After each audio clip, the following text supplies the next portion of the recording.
Sanibonani nginibingelele nginamukele le channel yama-Sweet Media Production.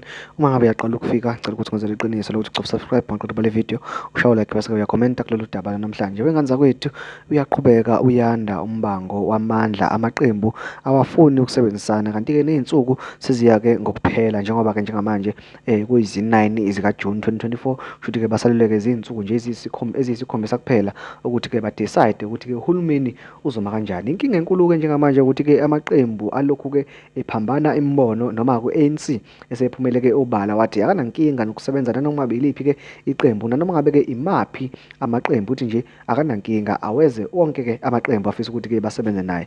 Inkinga isiqala lana-ke uma ngabe-ke u-DA esevela-ke yena ethi cha, ANC siyafuna impela ukusebenza nawe kodwa kukhona amaqembu esingezikwazi ukusebenza nawo. DA imaphi na lawo maqembu wena othi awafuni ukuthi engene?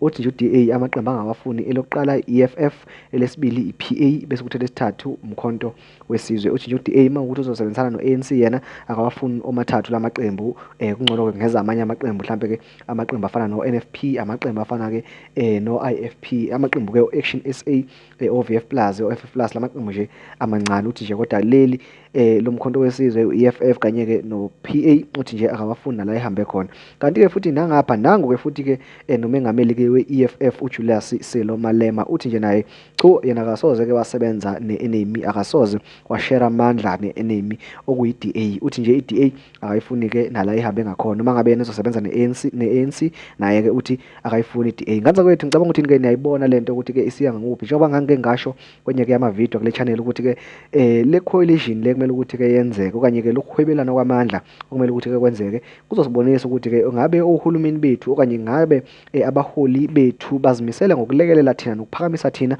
noma mhlambe bayimisele ngokuthi-ke kuphakame bona bathole-ke iy'khundla ey'nkulu ngoba-ke mangibheka amaqembu amaningi alwiswa-ke yizo-ke iy'qembu ukuthi lo ufuna ukuphuma-ke nominista wakhe waku-finance, omunye-ke ufuna ukuphuma nominista wakhe wangala, nomunye futhi ufuna ukukhuphula-ke u-deputy president wakhe, nomunye futhi ufuna ukukhuphula i-president yakhe. Ingakho-ke manje usubona ngathi khona umbango omkhulu okhona, umgomo kodwa kubona ngokwabo uwodwa, uthi-ke umgomo abantu phambili. Ngakho-ke nganza kwethu sizolokhu nje sihleli sibone ukuthi-ke lempi ihamba-ke i-unfold kanjani njengoba njengamanje sekuseleke nje iy'nsuku eziyisikhombisa kuphela ukuthi-ke sithole-ke upresident. Ngethemba-ke lokuthi-ke ngeyi-16 siyamthola upresident ngoba uma kungenjalo kuzonakala kakhulu. Kanti-ke futhi ividiyo echaza khona ukuthi kuzokwenzakalani uma kushaya-ke i-16 singenawo president uzoyithola kuyo-ke le channel. Ngiyabonga, ngicela ukuthi sidibane kwividiyo elandelayo, ungakhohlwa ukungicofela subscribe, ulike-ke bese uyakhomenta. Ngiyabonga.